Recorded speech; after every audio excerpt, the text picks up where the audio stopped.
Well, hello everybody. Welcome to the Gin and Tonic show. And as always, when you've had too much time, you run late. Because for some odd reason, I started early and then suddenly I looked at the clock and it was already on the hour. And I thought, oh, I forgot something. Yeah, it was quite funny. Hello, I see we have Krishna. So there you go. Welcome to the Gin&Tonic show, everybody. It's already November. It's the 6th of November, and we are closing in on Christmas at an astonishing rate. We are talking about Islam, and I think it's time for the Imam channels to say goodbye to this world again because it's starting. I got the first warning today that I am breaking or violating, they call this violating the community guidelines because I'm spamming. I'm sending too much unsolicited sales material to people, which means I'm getting under the skin of people and they are now flagging me for spamming them. It's quite ironic that somebody called Stop Spamming should spam people, but they don't care about the irony over at YouTube, do they? So it looks as though this is going to get even worse and worse and worse, and then the channel is going to be gone. This is the way that it normally works, and this is the way that I am used to it working. That means I'm losing channel number 4. But who knows? Maybe not. Okay, so it's another Sunday, and it's 6 p.m., 1800 p.m. UTC. And the way that it works is we give some definitions, video of the week, misconceptions, news topics, hadith of the week. And just in the beginning, thank you to everybody who has already joined, because the idea is that we talk about Islam. So we go and invite as many people. I always do this. I invite people on a regular basis. Normally they don't pitch because they don't have the guts to do so. But I do, because the idea, the whole point is to talk about Islam so that people can ask, can correct, can contribute, can voice their opinion, talk about what worries them, what bothers them, what interests them, what they find cool about Islam. And I'd love to have Muslims here to understand what it is that they believe and why it is that they believe this. And to do that, you just go to godless.ch. It's that easy. Go to your browser. You don't need anything special. Just go and enter godless.ch. And you automatically end up watching the Gin&Tonic show, and you can go and chat.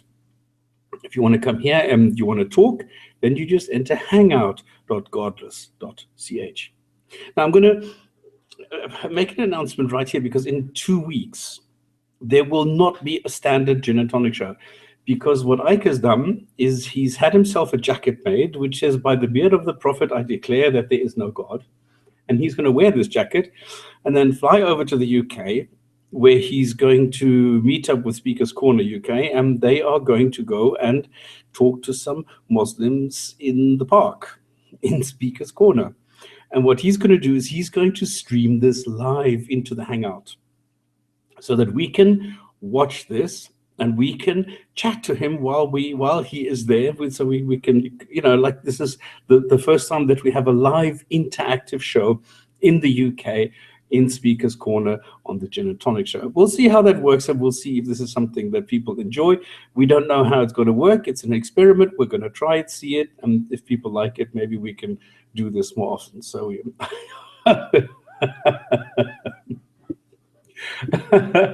okay, thanks for the comment, because in the chat, I hope he has life insurance. No, I don't think it's that bad. I hope we have better luck with streams today. Minds.com. Yeah, I know this is okay. Let's take it how it comes, and we handle the problems and master them. This is our challenge. Okay, let's start at the beginning, the definition. Now, I'm a non-believer, so I'm not somebody who spreads propaganda for Islam. I am not shy to say that there are things that I like about Islam. I don't care what other people say. Yes, there are things that I find positive about Islam, and there's nothing wrong in saying so, I think, anyway. I shouldn't always only bash and criticize the the bad ideas. Now, the one thing I always say, we are not here to bash Muslims. Okay, that's the one thing I don't like doing. If a Muslim has a stupid claim, I will tell him he has a stupid claim. I've just finished the video on Rashid in some mosque presenting some lecture on the incoherence of atheism, and I've completely ridiculed him because the guy is ridiculously stupid, ignorant, and this is what he shows. So I can't be nice, about and to and whatever to a person who is such an idiot. But in general, Muslims are better than their God, and we need to appreciate that. And that is what I am doing as a non-believer. Now, people call me, and especially Muslims, love calling me atheist, who claims there is no God, which is not what I do. So let me clarify this. Just as I think atheist, the word is stupid, because there's no a racist or a philatelist. Because if I do not collect stamps, I am not a philatelist, so therefore I am the negative of that, and I don't identify as something that I am not. And that is why I think the word atheist is so unbelievably stupid, because I don't identify as something or somebody that I am not. So if I am, I don't know, a taxi driver, well, then I'm a taxi driver. Why should I say I'm a taxi driver without wings? The same way as I have to say I'm a taxi driver without God. I think that's stupid. But anyway, I go and do that just to please those who can't wrap their head around the idea that there are people without a God belief. The same way as they say, well, if you do not believe that there are gods, then you are practicing atheism. Now, an ism is something with a goal, with something that you follow, that it's an endeavor towards something. Now, as somebody without a God belief, that's it. I just don't believe gods are there. So I don't have a goal. I don't have, it takes up very little time not believing in something. So I don't understand why I should be doing something. What is the activity of not believing? There's no such thing. So there's no ism. So there is no such thing as atheism. But again, to be, like tolerant and accommodating, I accept that I am an atheist and I practice atheism. Okay, just so that I will agree to practice aphilatalism if required, and if it helps them, for people and to understand what it is.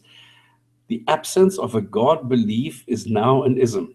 Okay, fine. But I don't make any claims, all right? The person who says there is a God is making a claim. I am not making a claim. I'm making a claim if I'm a person, but not as the atheist. And Logic Bob had a nice approach, because he separately says atheist and agnostic are two different answers to different questions, where the theist answers the question, do you believe in God? And the gnostic or agnostic answers to the question, do you know whether or not a God exists? And then because nobody knows, we can immediately see that agnostic and gnostic are words we can delete from our vocabulary. All right, so it's just like not believing in a dragon does not require a word on its own. All right. Now, we're here to educate and to inform, all right? Not to bash Muslims or something. We talk about Islam. Now, if we go into Islam, we find that it goes a different route compared to other God belief systems, because it makes huge claims. It says it's the final one, it's the best one, it's the dominating one, it's the this and this and this and this. Now, at the top of the list are things that people are supposed to do here on this planet. So it's like a socio-political ideology. And this is why I call Islam first and foremost a political ideology, and then the spiritual side comes in, where you go and work towards the afterlife.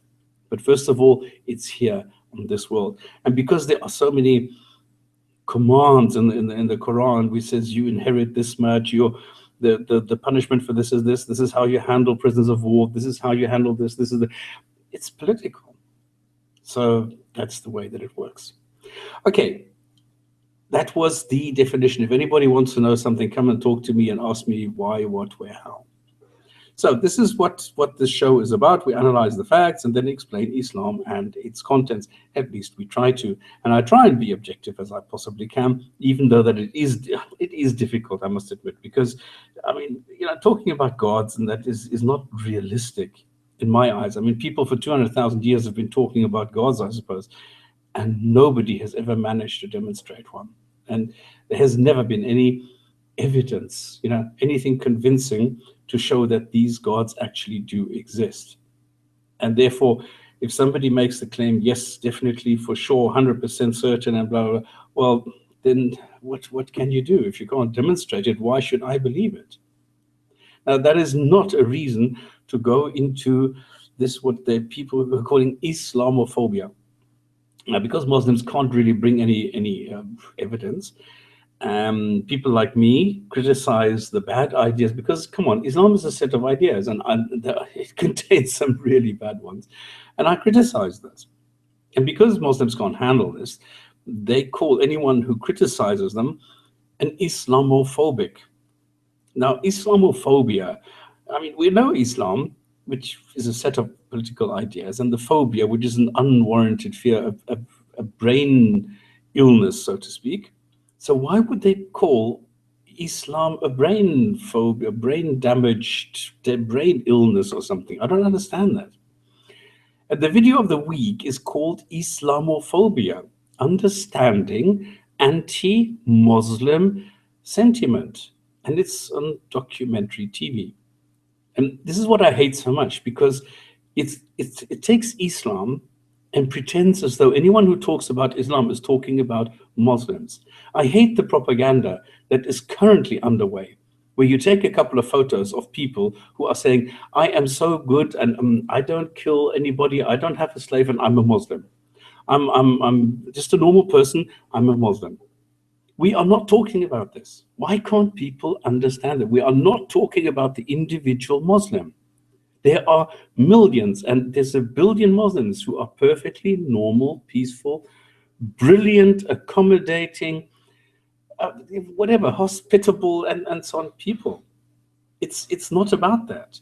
It's about the set of ideas that is contained in Islam. I do not want to live in a Sharia state. That is why I do this. And this video is doing exactly the opposite. It's almost 1 hour of whining and crying and blaming anything and everything except Islam. I don't understand why people cannot understand this. Now, the way that it happens, I'm going to put a link to this video underneath in the description box. And misconception of the week, I've selected the historical Quran. Now, we don't have a historical Quran from a set date. I always hear Muslims saying 1400 years ago. Well, 1400 years ago, that gives you what, to the year, I don't know, 616 or something. Now, what does that do? It doesn't do anything. So why tell people 1400 years ago X happened? It didn't. Nobody knows what happened. We don't have a real Quran with a complete Quran. We have several fragments. And people always point to the Tashkent and to the Topkapi and all those. No, those are fragments. They're not complete. So the first complete Quran that we have is some, I don't know, 9th, 10th century, something like this. So we cannot say there is a historical Quran which has existed since the 7th century. We don't know that. We have the story that some angel came whizzing down with the instructions from his God or her God or whatever, and finding a guy in a cave somewhere in the southern or in the central Arabian Peninsula, and then giving him, bits and pieces, sentence by sentence, the contents of something which was completely unstructured, which was later structured, then restructured, and then reorganized again, and which we call the Quran today. Now, this is the story. But we don't know whether the story is correct. We have no clue whatsoever. So there is no such thing as a historical Quran. Okay, what I quickly want to do is give some news, because I see that Rob is here and I would love to know whether he's got any new material for today. So before we go and do that, I had I don't know if people know Myriam Francois Serra. Now, she is a prominent poster girl for Muslims because she appeared on programs. She's called an academic and an intellectual and all those things. And I was never that impressed with her. And now suddenly she appeared on a program which is called Sunday Morning Live, and she was like not covered.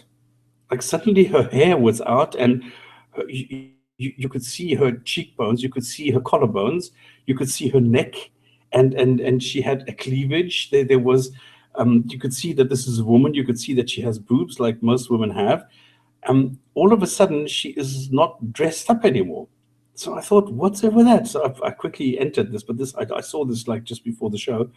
And the funny thing is that I couldn't find anything about her demise or her rejection of Islam or something. So I don't know what's up with that.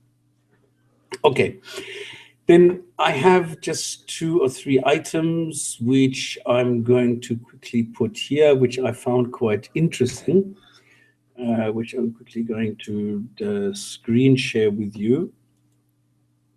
Oh, okay, so that's interesting. Google does not allow me to screen share. Okay, that's cool. Oh, it's here. So, so I need to do this. Screen share this, and it gives me an endless. No, I don't want that. Will I ever understand Google? Oh, now it comes up in a different window.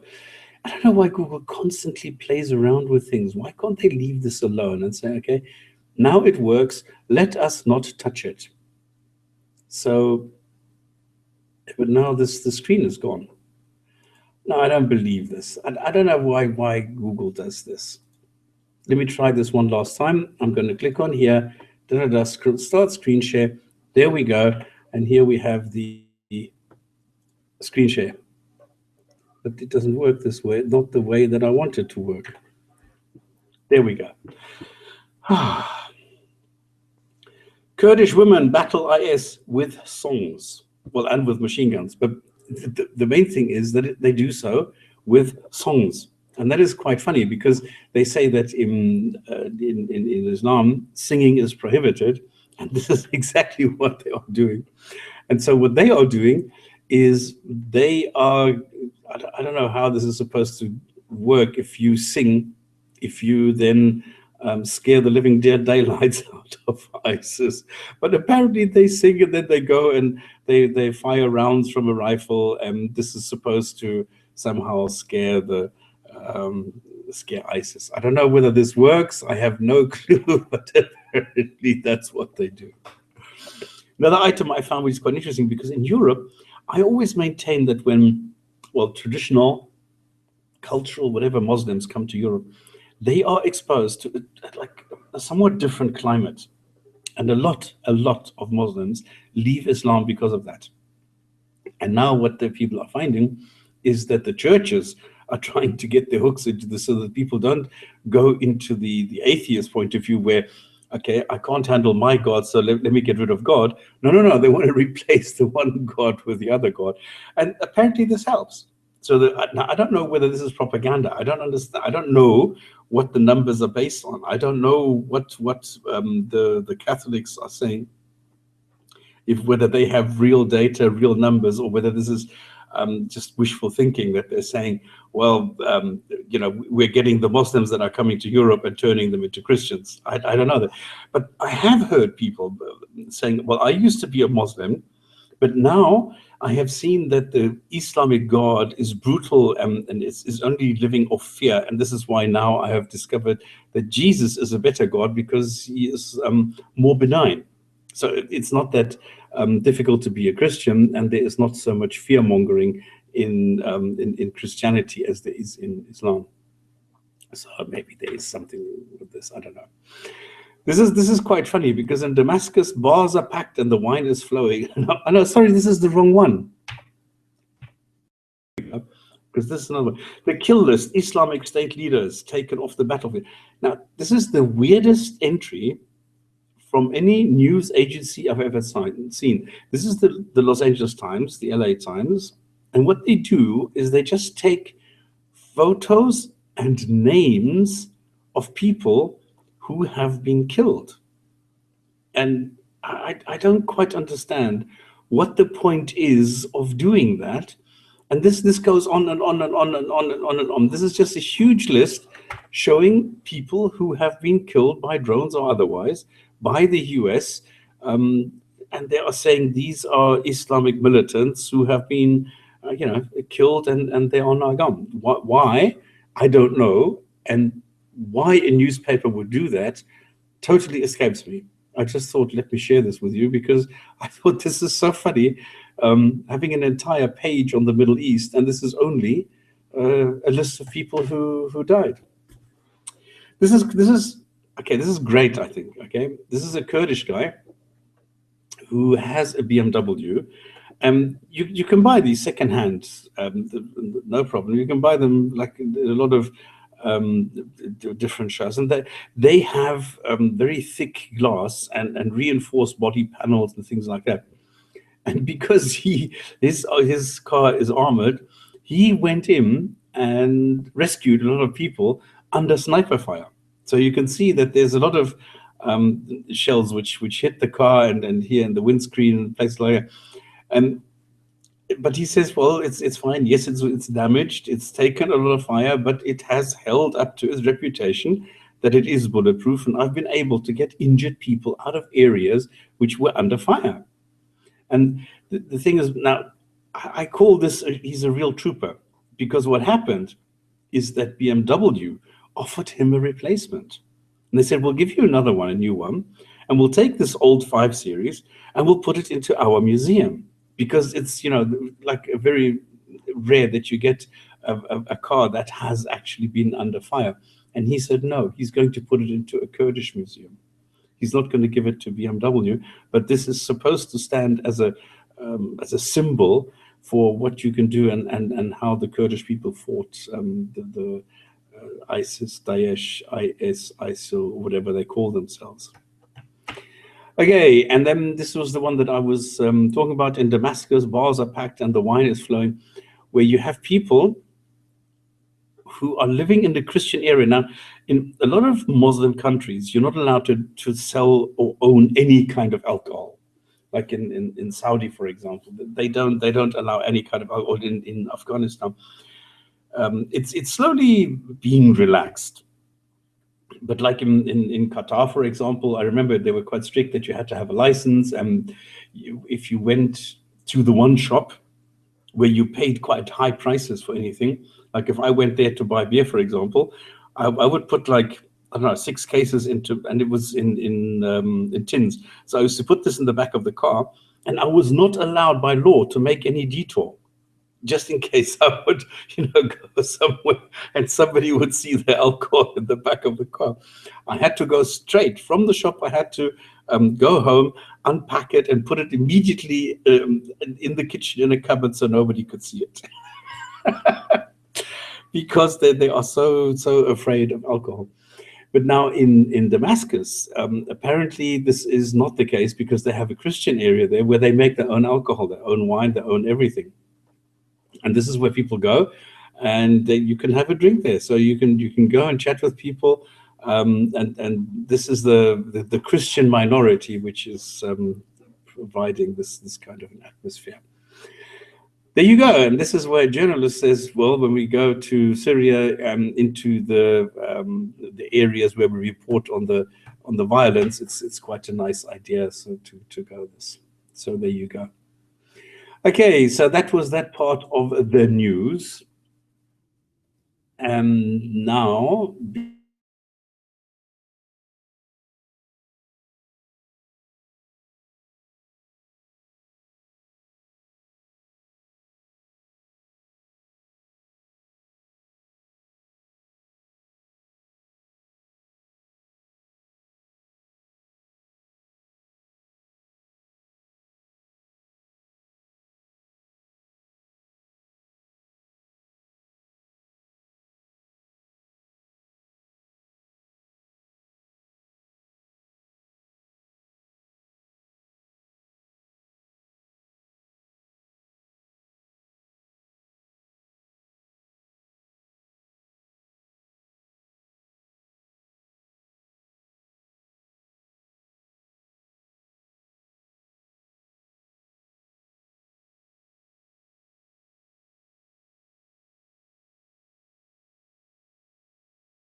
Okay, can anybody hear me now?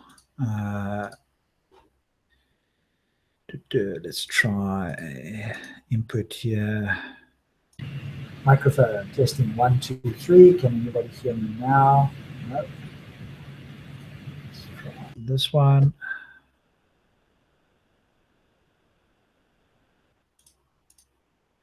Is anything working now? Sound okay now? Everybody got me now? Hopefully Jinn&Tonic stops is back soon. Cool. Okay. So I don't know if you... there we go. He's back. He's back. What happened there, sir? You dropped off. I don't hear you at the moment. I don't believe it. There we go. Now I can hear you. Yeah, but I'm not. I cannot. The problem is that the Jinn&Tonic is a sub account of Stop Spamming, and I cannot get back onto the Jinn&Tonic. So in other words, I do not know. I have the same problem again that I cannot. I don't know how to stop the Hangout because I cannot open this from the Jinn&Tonic show, and I don't know why. The Google thinks I need to close this window when I close the other one. Yeah, these Hangouts are not as straightforward as they could be. They're definitely a little bit complicated sometimes. Okay, whatever the case may be, am I now streaming into the old stream, or has this now disappeared? Because I can see the other one has stopped. No video audio for me. Exactly, this is the problem. Yeah.